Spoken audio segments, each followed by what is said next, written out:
Sugar and salt দুইটাই সিমাইলার, but দুইটার test but আলাদা, দুইটার অ্যাক্টিভিটিসও আলাদা। সুগারের কাজ যেমন সল্ট দিয়ে হয় না, সল্টের কাজ তেমন সুগার দিয়ে হয় না। মানুষ তো মানুষেরই, সব মানুষের হাত পা চোখ কান নাক মুখ সবই আছে, তাই বলে কি সব মানুষের দ্বারা সব কিছুই সম্ভব? সব মানুষের দ্বারা যদি সব কিছুই সম্ভব হইতো তাহলে মানুষ তার মিলেমিশে সামাজিক জীব হয়ে বসবাস করতো না। আসসালামু আলাইকুম, হ্যালো ভিউয়ার্স, কেমন আছেন আপনারা? আশা করি আল্লাহ তাআলার অশেষ রহমতে ভালো আছেন। আলহামদুলিল্লাহ আমি ভালো আছি। বরাবরের মতো চলে আসলাম আজ আপনাদের মাঝে নতুন দিনে নতুন আরেকটি ভিডিও নিয়ে। আমার ইউটিউব চ্যানেলের পক্ষ থেকে সকলকে জানাই আন্তরিক অভিনন্দন এবং মোবারকবাদ। চলুন তাহলে আজকের নতুন ভিডিওটি শুরু করা যাক। ভিউয়ার্স, আজকের ভিডিওটি শুরু করে দিলাম। এই তো সকালের খাওয়া দাওয়া সব কিছু শেষ, আর এখন আমার একটু ইচ্ছা হইল যে একটু দুধ চা খাবো, আর দুধ চাটা খাবো একটু স্পেশালভাবে। এই তো যেই বাবা সেই কাজ, হাঁড়িটা চুলার উপরে দিয়ে চুলাটা অন করে দিয়ে দিলাম। দিয়েই এখন আমার যতটা সুগার প্রয়োজন ততটা সুগার আমি অ্যাড করে দিয়ে দিলাম। তো সুগার অ্যাড করা শেষ, পটটা রেখে দিয়ে দিলাম ঠিক জায়গায় দিয়ে এইবার সেই সুগারটা নাড়াচাড়া করতেই হবে। বুঝতে পারতেছেন ভিউয়ার্স, আমি এখন ক্যারামেল টি তৈরি করবো। তাই এই তো চিনিটা ক্যারামেলে পরিণত করতে হবে, তাই নাড়াচাড়া না করলে তো আর ক্যারামেল হবে না। তো এই যে আমার কিন্তু ক্যারামেল হয়ে গেছে, আর আমি এইবার অ্যাড করতেছি টি লিফ।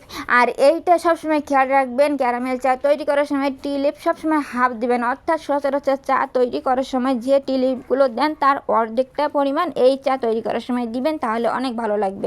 তাই এই তো আমার সেটা দিয়ে একটু নাড়াচাড়া করা হয়ে গেছে, এখন একেবারে কিন্তু ডান। আর এখন আমি এই যে দুধ অ্যাড করে দিচ্ছি।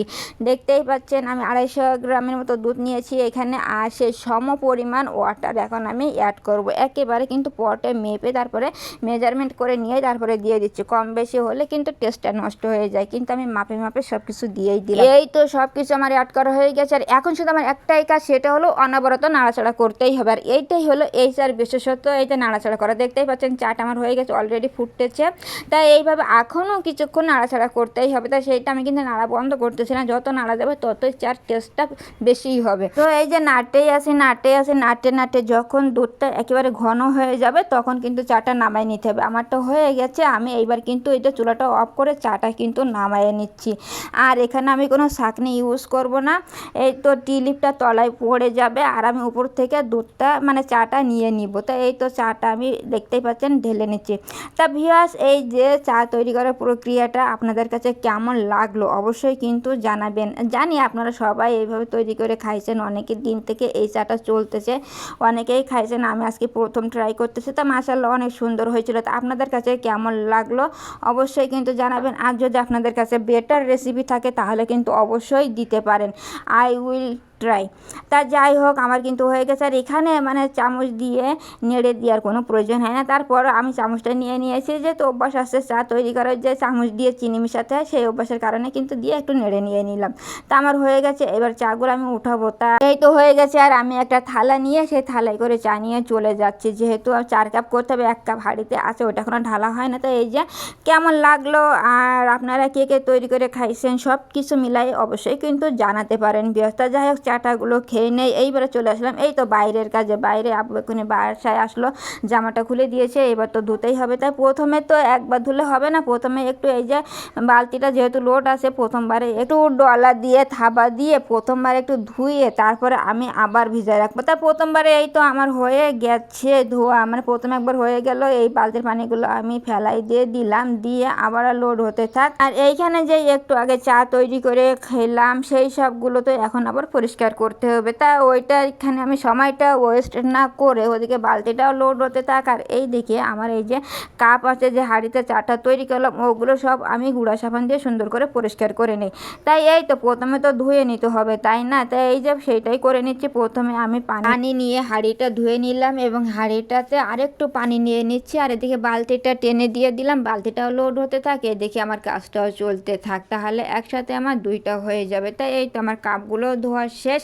এইবার আমি গুঁড়া সাবানটা পানির সাথে মিশিয়ে নিয়ে আমি কিন্তু এবার হাঁড়ির ভিতরের থেকে নিয়ে এইবার কাপগুলো একে একে মেজে পরিষ্কার করে নিচ্ছি। তা ভিউয়ার্স, আপনারা যারা ভিডিওটা দেখা শুরু করে এই পর্যন্ত চলে এসেছেন কিন্তু লাইকটা দিতে ভুলে গেছেন কিংবা দেন নাই, আপনাদের কাছে আমার একান্তই রিকোয়েস্ট, অবশ্যই কিন্তু লাইকটা দিয়ে আমার ভিডিওটা কন্টিনিউ করবেন, কারণ ছোট্ট একটা লাইকের ভ্যালু আমার কাছে অনেক বেশি। আপনাদের লাইকটাই পারে আমার এই ভিডিওটা আরও অনেকের কাছে পৌঁছাই দিতে।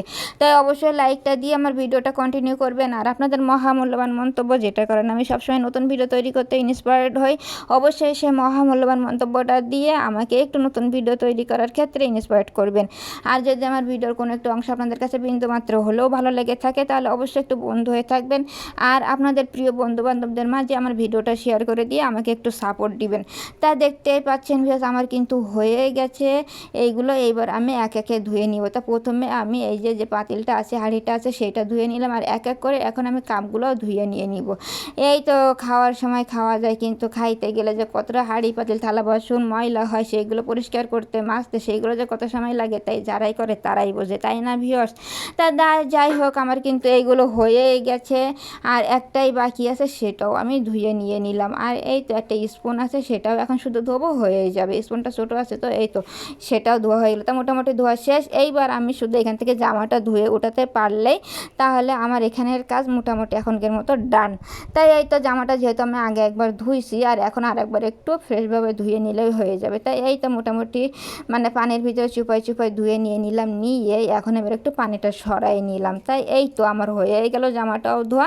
এইবার এখানের কাজ ডান, আমি উঠে গেলাম। এই জামাটা তো এখানে একটু মেলাই দিতে হবে, তা না হলে তো জামা দিয়ে পানি পড়বে। এখন এই তো পানিটা এখন পড়ে যাক, যেহেতু এখন বৃষ্টি হচ্ছে না বাইরে, এখন একটু মানে কিছু সময় দেওয়া যাবে, সেই সময়ের জন্য এই তো এখন দিয়ে গেলাম। তাই এই তো জামাটা এখন দিয়ে গেলাম, দিয়ে এই তো সেই হাঁড়ি পাতিল ওইগুলো নিয়ে এখন কাপ পিস মানে যেগুলো ধুইছে ওইগুলো নিয়ে এখন আমি চলে গেলাম। আর এইবার বাজারটা দেখিয়ে দেয়। আজকে বাজার হয় না, আজকে বিনা বাজারে রান্না করা হবে। এগুলো সব ফ্রিজে ছিল, যে ট্যাংরা মাছ সেখানে থেকে বের করে যে পানিতে ভিজাই দেওয়া হয়েছে। আর এখানে কিন্তু মশলাটা এই কষানো হয়ে গেছে, আর মশলা কষিয়ে এই তো পানিটাও এখন অ্যাড করে দেওয়া হয়েছে। আর এখন এই পানিটা অ্যাড করে দিয়ে সুন্দরভাবে কিন্তু মিলাইয়ে নিচ্ছি, ভালোভাবে মিলানোও হয়ে গেছে এখন ভালো। এইবার একটু বয়েল আসার জন্য একটু ঢেকে দিতে হবে। তাই এই তো আমি ঢেকেই দিয়ে দিলাম, আর এখন দেখেন সুন্দর বয়েল চলে আসে। আর মাছগুলো কিন্তু অ্যাড করে দিয়ে দিলাম। তা মাছগুলো দেওয়ার পরে তো একটু নাড়াচাড়া করতেই হবে, তাই এই তো নাড়াচাড়াও আমি করে দিয়ে দিলাম, আবার একটু কিছুক্ষণ ঢেকে কুক করলাম। আর এই দেখেন ফাইনাল লুক। আর দেখতেই পাচ্ছেন ভিউয়ার্স কতটা ঝোল করছি, ঝোলের উপরের থেকে মাছ কিন্তু দেখা যাচ্ছে না, মাছ কিন্তু পানির ভিতর থেকে ওই জাল দিয়ে বের করে নিয়ে আসতে হবে, তাই না? তা যাই হোক, মাছের রেসিপিটা কেমন হলো অবশ্যই কিন্তু জানাবেন। চলে আসলাম দ্বিতীয় রেসিপির জন্য। আজকে রান্না করা হচ্ছে ডাল। তাই তো ডালটা মশলা দিয়ে সিদ্ধ করা হয়ে গেছে, আর ওই তো আমরা মালসায় ব্লেন্ড করি সেটাও করা হয়ে গেছে। আর এখন কিন্তু পানিটাও হিট হয়ে গেছে, আর পানির ভিতরে অ্যাড করে দিচ্ছে সেই ব্লেন্ড করা ডাল, আর সেই অ্যাড করাও হয়ে গেছে। আর এখন কিন্তু সুন্দরভাবে এই যে মিলাইয়া দিয়ে দিলাম। তা মিলানোও হয়ে গেছে, এখন একটু কিছুক্ষণ সময় থাক। আর এরই মাঝে একটু ডিমগুলো ভেজে নেওয়া হচ্ছে, কারণ ডিমগুলো দিয়েই ডালটা রান্না করা হবে। তাই তো ডিমটা এখন ভাজা হয়ে গেছে, ফোল্টো করা হয়ে গেছে। আর এখন কিন্তু এই তো এখান থেকে পিস করে নেওয়া হবে। তাই এই তো কড়ার উপর থেকে পিস করে নেওয়া হচ্ছে। আর জালটা অতিরিক্ত জ্বলে গেছে, দ্রুত এই তো উল্টায় দিয়ে দিচ্ছি, তা না হলে আবার পুড়ে যাবে। তা যাক, ডিমটাও ভাজা শেষ। আর ওইখানেই কিন্তু এই তো সে পেঁয়াজ রসুনটা দিয়ে ডালটা তেলের উপরে দিয়ে দিলাম, দিয়ে দ্রুত ঢেকে দিয়ে দিলাম যাতে ফ্লেভারটা থাকে। তাই এই তো আবার এখনই কিন্তু একটু মানে সরাটা উঁচা করে তারপরে দিয়ে দিলাম সেই ভাজা ডিমগুলো। তাই এই তো এখন মোটামুটি হয়ে গেছে, সারা জায়গায় সব মানে বিছায়ে দিয়ে দিলাম, দিয়ে এখন আবার একটু ঢেকে কিছুক্ষণ কুক করতে হবে। তা এই তো হয়ে গেছে ফাইনাল লুকটা।